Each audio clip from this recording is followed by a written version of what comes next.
Do what you've been coached to do, what you know how to do, and play with incredible effort every snap. Hey, and for you seniors, make it one you'll never forget. Let's go. Everybody got it? Let's Let's go. get out there. Let's go. Let's go get it, man. Let's go!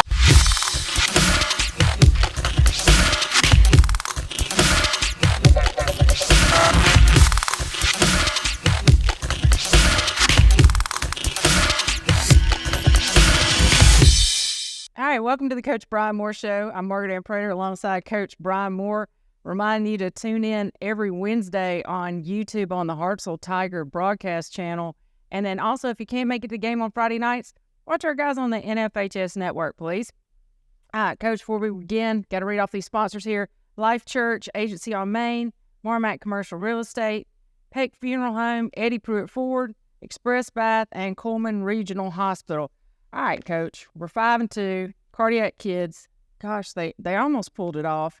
I want to go step by step. I got some discussion points I want to just go through, just quick questions. First question was, what'd you feed those guys? We started out with a 21-zip lead. That was different than, we talked about smarts all year. Yeah. And by golly, y'all come out there and do it. Yeah. So what did we do? Finally, a good start. I mean, finally, execution early, like we talked about, skill with toughness, and just being better early in the game. You know, even the first drive, we didn't score on it, but we moved the ball a little bit, made a couple first downs, punted, backed them up. We got a defensive stop, and then we just played well early. And really, offensively, we played well the whole time. We had a couple of we had 2 turnovers in a row that hurt us. One at the -4, which can't happen. On a play that we repped a lot and we liked, and just a read deal. And but I was really proud of the kids and the way they came out. I think that's something to truly build on. You know, we've been finished, and we still finished the other night. I know we didn't win the game. We still took it into double overtime and fought back and scored with 21 seconds or whatever on a 2-minute deal. Just really proud of our kids and proud of our resilience again. But yes, starting fast will be huge going forward. We seem to lose focus. I think Bert timed it at 1 minute and 42 seconds in the second quarter. So you're going into halftime. Most Shoals has, in 1 minute, made this a ball game. No doubt. And they have the momentum, and they're getting the ball back. So what did you say to the guys at halftime? That was hard. You know, that's a tough deal because when good teams play and you play at our level, and we play all these tough ball games. The last several years, we played so many, tough games and so many close ones at the end and all that stuff. Energy and momentum is huge, and I didn't think we had very good momentum going into the half. Obviously, we gave up the short field, so they score, and then they kick off and we fumble, and they score again immediately, and so it took the wind out of our sails a little bit. So we took it in the half, still up by 7. I told the kids, I went in without the coaches. I don't do that a lot, but I closed the door and I said, hey, just us talking. I said, if you had told me before this game that I could choose and we would be up 21-14 at halftime, I'd taken it all day. You know what I mean, a halftime lead and not be down like we've been the last 2 weeks and that sort of thing leading up. And I said, we're still fine. They got the ball. We need to get a stop. We didn't do that. But then we drove and scored to make it 28-21 right after that. So they go 21 unanswered, and we go back up 28-21. So, again, we fought the whole night. We didn't play particularly well defensively, and we know it. And, I think we sort of exhaled when we got up 21-0. That cannot happen.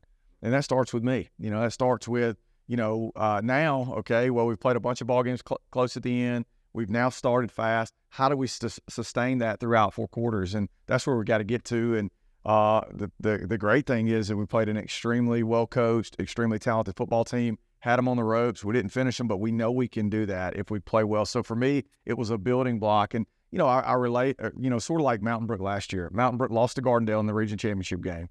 They go 8-2, and then they go play for state championship. And so you can do that if you'll take those moments, those failures, and build on them. I know we did after the Austin game, and we are so much better than we were then.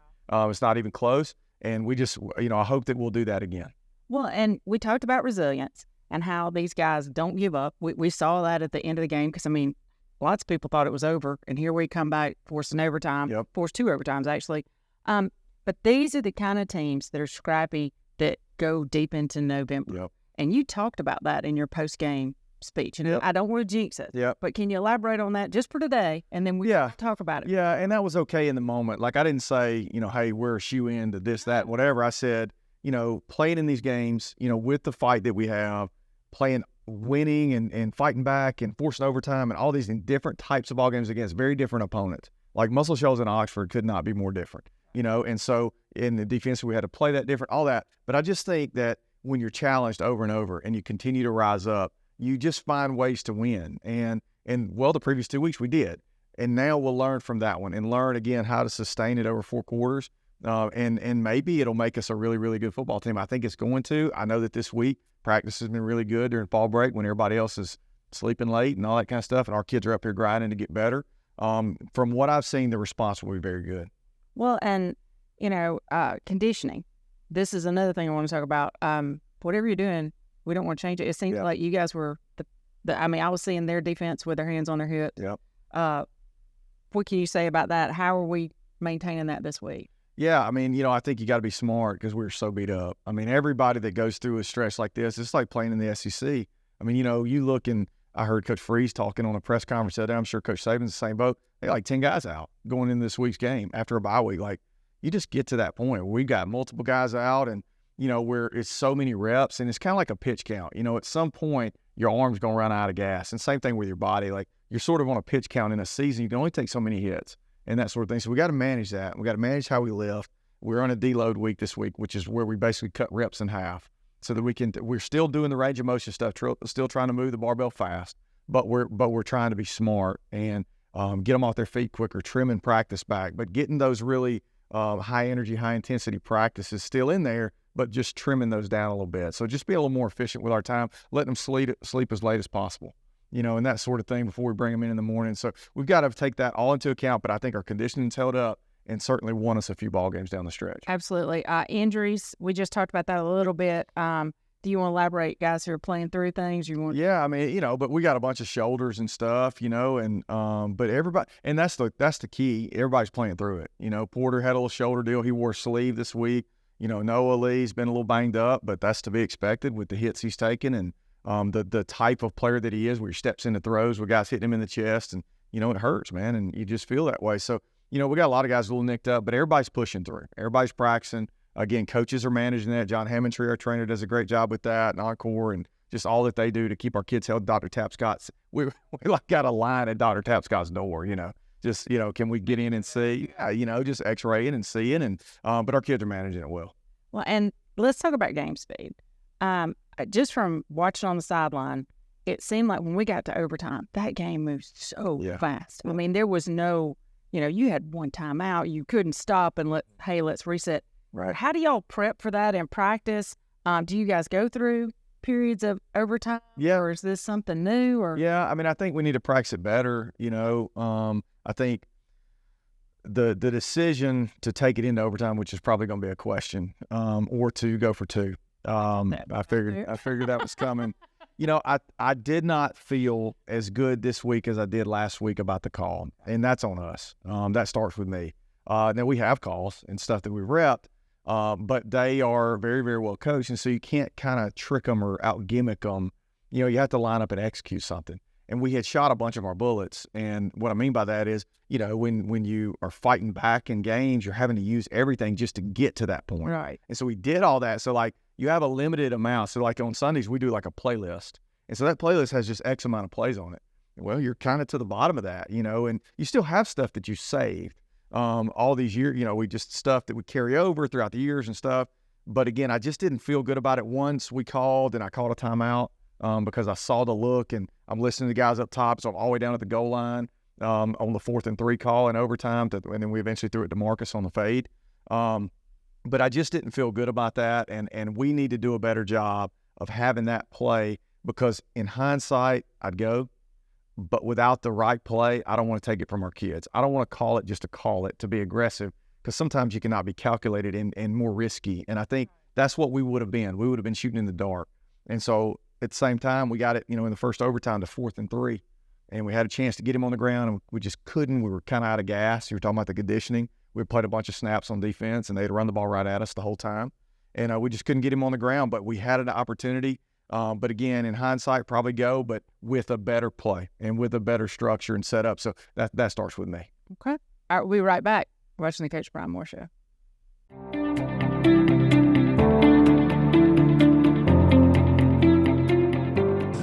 Jenny Tankersley. I'm Dwight Tankersley. And I'm Jane Hampton, and we're your agency on Main. Local realtors here to serve you. One of our team members will be more than happy to find you that perfect home.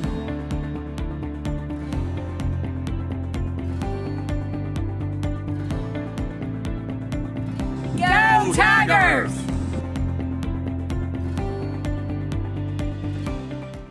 All right, we're back with the Coach Bryan Moore Show. I'm here with Coach Burt Newton, Associate Head Coach and Defensive Coordinator, and we're going to talk about defense. Coach, this was not my favorite segment because we haven't given up 55 points since, and I looked it up.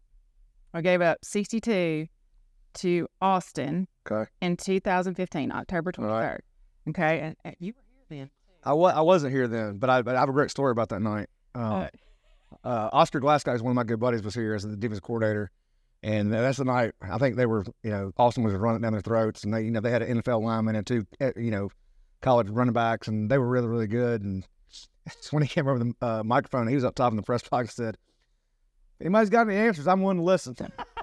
And that's kind of how I felt the other night. If anybody's got any answers, I'm willing to listen. So that's my question, because we talked last week about how good Muscle Shoals coaching staff was. We know we got to have the personnel. Right. But what did they do? Because we started out so strong, and then they started making adjustments. What did they do that changed our game? The biggest thing is we had them, it's 21-0. I think we kind of took our foot off the gas a little bit. And, we had them third and 8 or 9 or 10 or 11. And that quarterback just scrambled and made a play and got a first down. And then they got hot and, made it 21-14. That was with 1:42 to go in the half. We're up 21-0. And we can't finish out the second quarter there because we missed tackles. And we missed a bunch of tackles. I think 24 missed tackles is what we had at the end on the stat sheet. And that's not in our character. Now, give Muscle all the credit in the world. 1, the quarterback is unbelievable. He's lightning. 5 is lightning. And then 5 got hurt, and I was kind of like, all right, we got a chance. And then 17 came in fresh, and we didn't want no part of him. I mean, he was good too. And of course, they had the receiver number 2 that was great, that made an end zone catch, and they're really, really good. We didn't play our best, but the last 2 days, we addressed it, and we're working hard, and we're going to try to get better at it. And the thing that I think Coach Moore told them, and I tell them too, is our path is still there. If we do take care of business and win the next 2 region games, and I'm sure we're about to talk about them in the second too, but if we can do that, we can finish 8-2 and make a playoff run just the same way and be stronger coming out of it if we learn from it. And I think we have learned from it. We've had 2 really good days, 2 really tough days. We're banged up, and it's that part of the season where, everybody's hurting a little bit. But I think we can come out of this thing stronger if we just, stay the course. Awesome. I looked at your statistics. I like to look at statistics and try to find patterns. I don't know. But when I look at our stats through the season, 7 games, we start out where our passing defense is not so great, but we're stopping the run. Right. And we kind of swish that around. Yep. We allowed 284 yards and 196 in the last 2 games. Yep. Let's fast verse that. Is that just a personnel thing and who we compete against, or is that us getting really good at DBs? Yeah, I think it was a really. We played really good on the back end the last 2 weeks. I thought gave us a chance to stay in the game.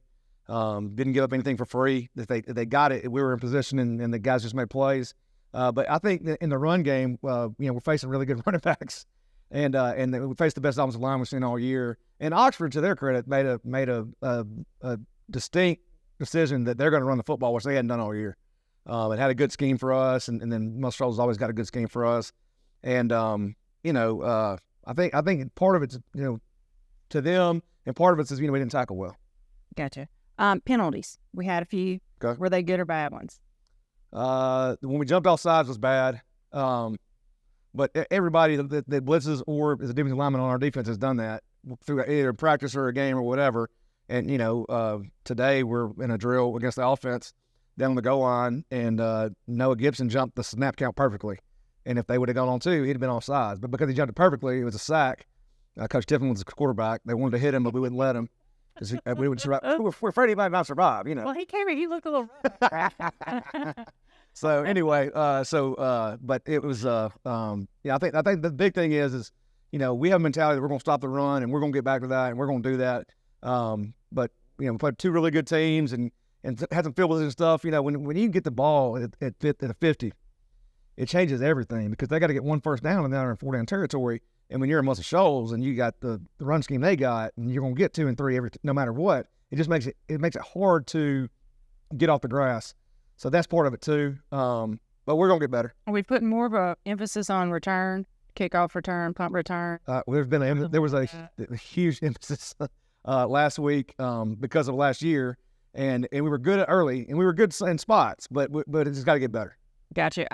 And we've talked about missed tackles a little bit, but I mean, you were talking about their personnel. Is that expected with these guys? Did they force these on us, or is that just part of what like you talked about your good penalties, your bad penalties? You're trying to make these guys aggressive. Right. Because we were going for it. Is that why we were missing? Because we weren't staying a little bit more conservative, or I mean, one thing I talked about in film with those guys, we were watching those championship plays or some non-championship plays, is that if we take our shot and we at least affect and we hit him and make him go east and west, then we're Hartsel. We're going to get 11 to the ball, and we'll get him on the ground eventually. When we just completely miss is when we have no answers for it. So, but they know it. We're working on it.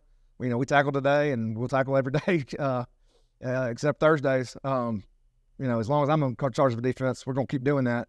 And so we're going to get better at it. Mental health. How are we doing confidence-wise? I think we're okay. We had a lot of guys that had great games. I can take individual plays on almost everybody on our defense that weren't great, but I think Peyton still had 10 tackles. Jake had 11. I think Christian had 7. Porter had 11. James Falciani had 10.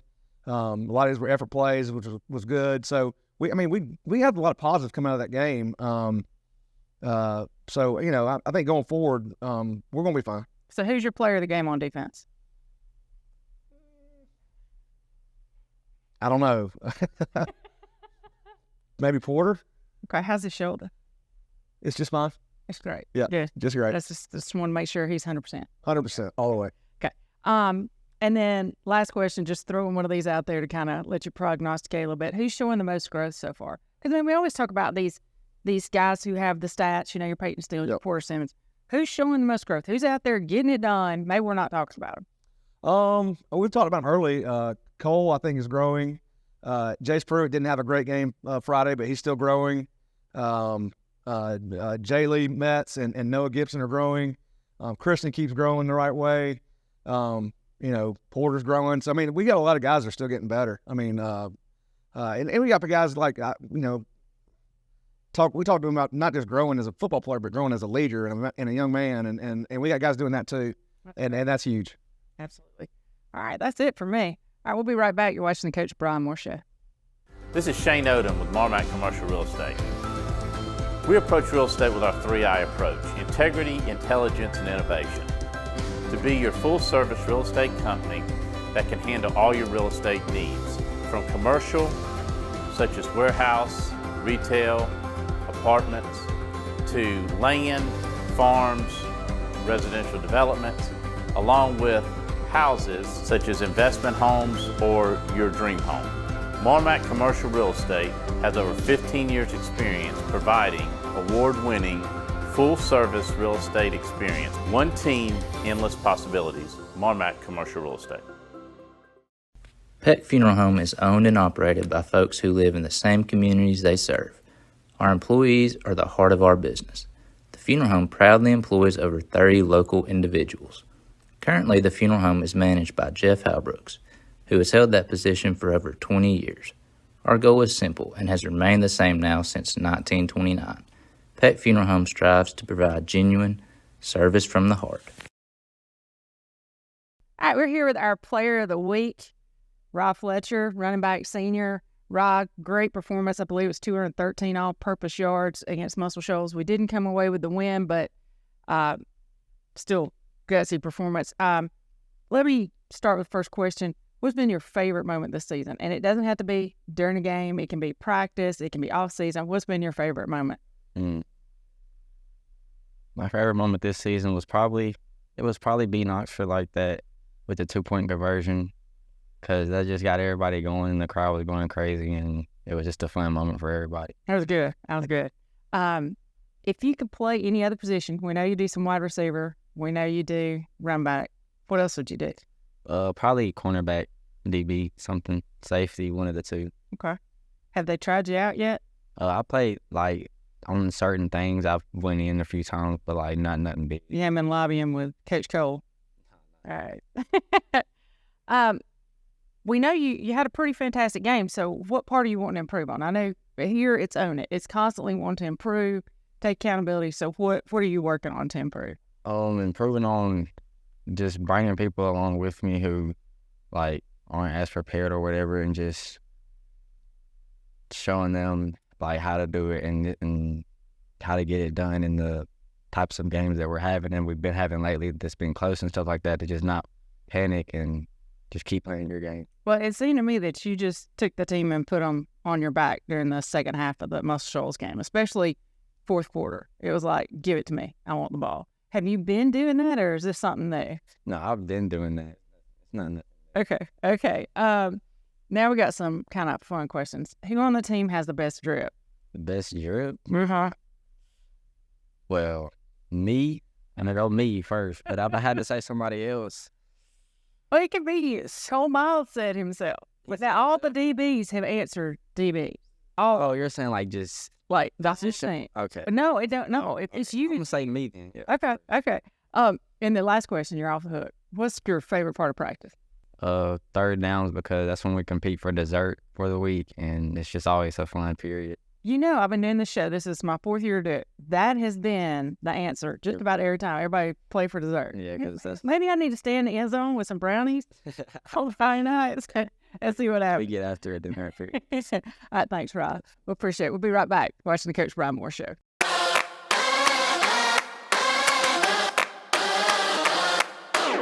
Come see us at Eddie Pruitt Ford. We're a proud supporter of Hartselle Athletics.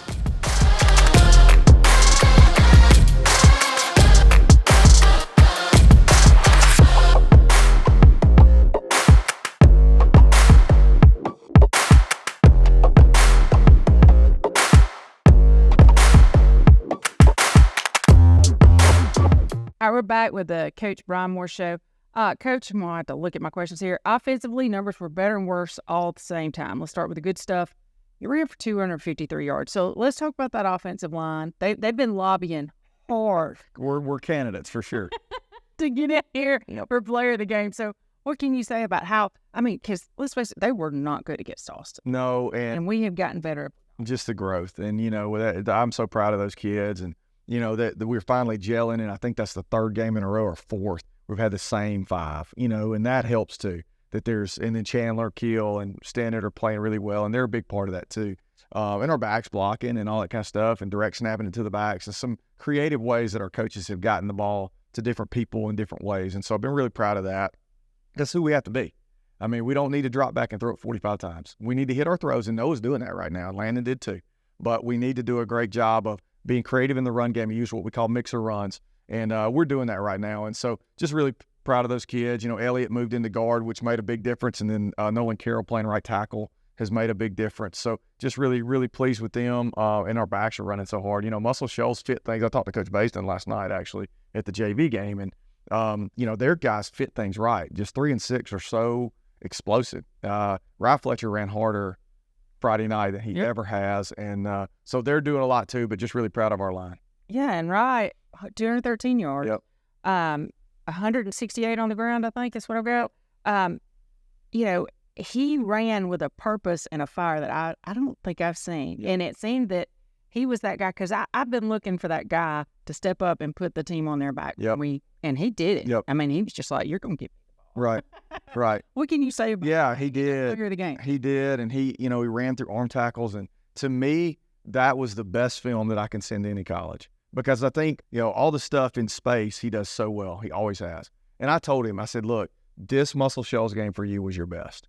You've had the 200 plus, you've had the 60-yard runs, you've had all that. But this one was harder. They are better defensively than we've seen.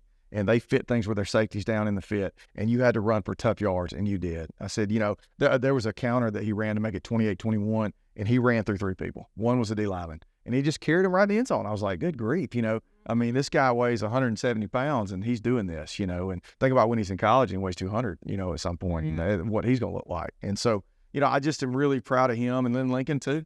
You know, Lincoln's in that boat. Lincoln ran extremely hard, probably needed more carries. Rye ran it 28 times. Lincoln ran it 9. Now, Lincoln got kickoff returns and receiving yards, but we need to do a little bit better job with our balance. But when number 3 is going like that, he's different than anybody else. Huh. And so Coach Orr just fed him and did a good job. And I told him in the overtime, I said, "You're your best player. You know, you're the best player out here. You're the best player anywhere around." And I said, "You got to take over." And he did. He fought so hard. Even the last run on 3rd down in the double overtime, he drugged that guy about 5 yards to the 3-yard line and almost got in. And he had no business. He got hit right at the line of scrimmage. So he just did some really great things. I'm really proud of him. Well, and let's talk about another player that I think is kind of emerging and growing so much as Marcus Tabscott. Yep. I can say that correctly. Marcus is, you know, it seemed like his confidence level. Yeah, you know, early in the year, you know, he didn't play much at all against Austin. You know, I'll be honest, I questioned Marcus's buy-in. You know, how much he wanted to be here, and you know, he's trying to figure it out. You know, because he plays a lot of basketball in the summer, and that's great, and he's a great basketball player. But you know, how much do you love this game? You know, and he just decided he wanted to play, and so assignment-wise, he's been great. He's been a captain. He's led. He's actually caught, I think he's down for 3 touchdowns. He's caught 8 or 7, and 4 have been called back. I'm like, good grief, Marcus. And, you know, for us to go to him in a huge region game, 4th and 3, right there tells you everything you need to know about our confidence in he and Noah. And they have a great connection. They played together a long time, being the same age, 7th, 8th, whatever, all the way up. And so there's a good chemistry there with him. And he's made a huge difference, you know, because in the 4th and 3, we had Rye on one side, Marcus on the other, and they had to determine, how do I want to play my safety? Who do I want to help? They didn't help on Marcus, and we said, here we go. And we flipped it up there to him. He's literally 6'7" and goes up there and just plucks the ball. And, you know, he's changing the game for us offensively. Absolutely. Now for the not so great part, completion percentage was down. It was right. We were at Austin numbers with that passing game. And then we had some turnovers. Let's talk about what happened with those. Yeah, the completion percentage, I thought it was okay. 1 was a throwaway, which is huge. I love that we're not taking sacks. And Noah, great call by them. They did a good job handling the split flow stuff. And we ran a wheel route, and they covered it great. He threw it out of bounds, huge. Another completion was the post to Rye right before he caught the one for the touchdown. So he kind of had to overthrow that when he was covered. So really, I thought Noah handled everything really well. We did have 1 drop, but that was better. And then the turnovers were catastrophic. I mean, we just can't do that. You know, 1 was not an awful turnover. It was a throw that they batted and intercepted. I didn't think he made a great decision on that one. And then the other one cannot happen, which was the fumble. And so that one was really tough because it basically gave him a score. You know, we talk about the points given up and all that kind of stuff. I mean, several of those were short fields and off of 2 turnovers. I mean, 2 of their touchdowns were off turnovers. The other one was off a really short field. So you take 21 off the board, and they scored 21 points. You know, so you feel in regulation, you feel better about that. And but I will say our offensive efficiency was the best it's ever been. So you talk sometimes about the 12% rule. It was at 5%. It's the lowest I've ever seen. We had 1 negative play, 1 drop, and 2 turnovers. That's it. But again, the turnovers are what are so huge. The time, yeah. That's right. But into -4 where it was huge. And like you said, right before the half too, you just can't do that. So, but again, I think overall, by far the best offensive game that we've had. Well, and then just revisiting, because I said I have my question here that I wouldn't do my job. So what did you guys go through when deciding to go for 2? You just not to go for 2 at the end of the game. You mentioned the timeout or not having one. That would have been huge. Right. That way you talk through things. When that clock starts running, so you got 25 seconds, you got to go get your PAT or field goal team out there pretty quickly. And so, I think I'm a person, I believe that there's, kind of odds, and sometimes odds can stack up against you. Last week we rolled the dice and got it. But I think if you live in that, Lane Kiffin can be like that on 4th down, right? And everybody talks about that. Yeah, he converts somebody also, 2 or 3 years ago against Alabama, they had like 3 or 4 in their own territory on 4th down. Yeah, they're just giving them the ball right there. So I think that you got to play that odds and go where your gut. Had we had the play we wanted, and we did talk about several of them, we would have went ahead and go. As far as Coach Newton, he wanted us to go. And I agree, because we were having a hard time getting stops. Right. In hindsight, I told the kids in the team meeting, I would have gone because I do trust them. And I trust our kids, in really hard moments to do that. And I trusted them against Oxford. I should have trusted them again. And, but we get the 4th and 3 stop and we go and kick a field goal to beat them, then you go, that was the right decision. So hindsight's easy. But I do trust our kids that I think as we go down the stretch in those moments, we're going to be very aggressive because we have guys that are winners and do winning things. And every offensive player we have right now, all the way down to, Brady had a big catch the other night. All those guys do winning things all the time. They fight for each other. They celebrate each other's success. They are constantly in the right place at the right time. And we just got to believe that they're going to do that. And from here on, we will. All right. We'll be right back. You're watching the Coach Bryan Moore Show.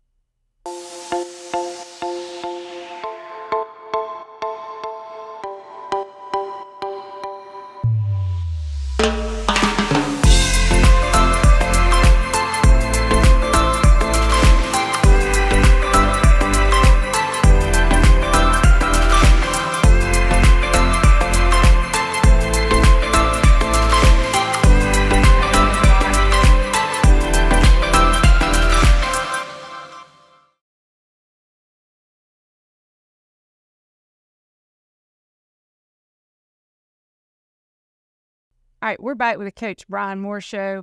Coach, it's our Eddie Pruitt Ford fan question of the week.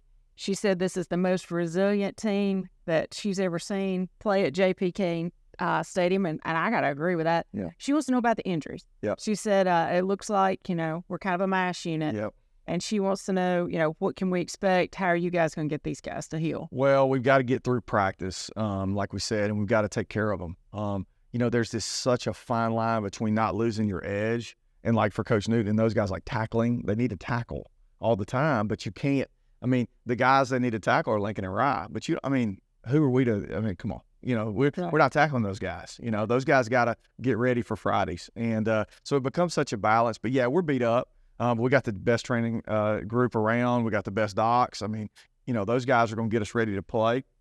Everybody's all in on that. If we tell a guy to be at rehab at this time and go to cryotherapy and all this kind of stuff, we're going to do all that. We're going to feed them like crazy because, believe it or not, your nutrition goes into your healing, and so that we've worked on that, trying to feed them extra and that sort of thing. And then, like I said, the lift part's been better to suit them at this point in the season. I'm really ready for the bye week. I think we all are, but we've got 2 massive region games that establish our place in the playoff race. And so, really the Athens game is huge because the winner is likely the 2, unless some crazy stuff happens. So obviously we know that. That's a 5-1 football team coming in here Friday night. So it's not like, we can exhale and say, well, we played our 3-game stretch and now we're good. That's not true. They're really, really talented and they can beat us here. So we've got to rise up and play again. We did last year. When we went over there, I was worried about that game too. Right after that, really, really emotional Muscle Shoals win last year, but we played well. And I think it was 42-7 or something at one point in that game. We need to do that again. And finish, our region play and then go to Decatur, massive rivalry, and try and win again. So we got to get through these 2 weeks, and then it'll be really nice to have that bye week, and that'll help us with some of these injuries. All right, we'll be right back. You're watching the Coach Bryan Moore Show. Looking to remodel your home bathroom? Call Express Bath today. They were good people to work with. I had no trouble with them. We always take care of everybody, no matter how big and small. The team at Express Bath, we do what we say we're going to do. The highlight was seeing a new shower in a 60-year-old house. So it was a great experience. We're a real company, we're real people, and we love serving real customers. Call us to schedule an appointment today. Express Bath. We'll bring the duck. Alabama owned and Alabama loved. All right, we're back, Coach. Looking forward to next week. We kind of went over this. It's senior night. Yep. Celebrity teacher night. Final home game of the regular season. Yep. And, what else? Let's say, why don't we bring in Athens, who's 5-1, and try to play for right. a home stand during the playoffs? Yep. Nothing big going on. Yeah, I do want to mention, and I know we'll talk about them again, but these seniors, and what they've meant. It's my first, as a head coach, it's my first 4-year group. To be somewhere. They were freshmen when I got here, so they're very special to me. Ryan, Peyton, and Jake, and Lincoln, and all those guys that are involved. And we had some guys moving in like Scout. There wasn't with us the whole time, but it's been here 3 years. And so just really, and Landon, of course, just really proud of those guys and proud of all their hard work and what they've done for this program. They're in our locker room. There's a wall, that has basically their 10 through 12. Sophomore through senior year, their record. And this group has a chance to continue to rise up that record. Last year's 2022 class is on that board, halfway up. This one can be above it. You know, and so there's a legacy there. And so senior night is special to me, especially with their parents. And then, of course, to add our teachers. You know, Hartselle High School is an incredible place. Like, you know, that's one of the main reasons Coach Newton and I both talk about it a lot, because we're not really from here, and moving here and bringing our children here. It's all about those teachers and our principal and our administration, all that they do, and you know, how much they care about our kids. You know, we don't talk enough about them, so we're going to recognize them. We're going to write them in the letter. And I said, look, you got to be super sappy in it. You know what I mean? You got to tell them how much you care and, you know, how great they are and how special they are, because you don't know. You know, kids don't tell you. You know, your own children don't tell you. I'm sure you can going through that. They don't tell you, you know, that they care. They constantly nag you and all that kind of stuff. And our boys do the same thing to our teachers. But we do care so much, and we do appreciate them so much. And so we want to recognize them Friday night as well. So it'll be a big night. But like you said, we got to play a really good team, and we better get ready. A super dynamic couple of college players on offense, a quarterback's son, or a coach's son is the quarterback. That is always a deal. I think he was like 22 or 25 against Coleman last week. He's pretty dang good, Gross, and they're really talented. And Brad Bray is the defense coordinator there at Athens, and he does he did a great job here. He's an outstanding coach, and so he'll know our stuff. You know, he worked with me for a year, and he'll know our scheme, so it adds something to it. You know, and so I'm looking forward to it. But I'm also looking forward to the fourth game in a row at home against an incredible crowd. They've been outstanding getting into it. You know, it's no longer a social event. Our people are in it, you know, and Miss Dana's getting them crunk out there and all that stuff. So, but anyway, it's, but I just appreciate everybody and everything that goes into it. It'll be a special night Friday. Absolutely. All right. Thanks. You've been watching the Coach Bryan Moore Show. Better is not just a word, it's a vision. And our vision is clear and focused on you. We're helping you get better by being better every day, by seeing what's possible and making it a reality. Investing in facilities because we are fully invested in you. Updating our technology for the better and welcoming exceptional new physicians to our team. Because you get better when we get better.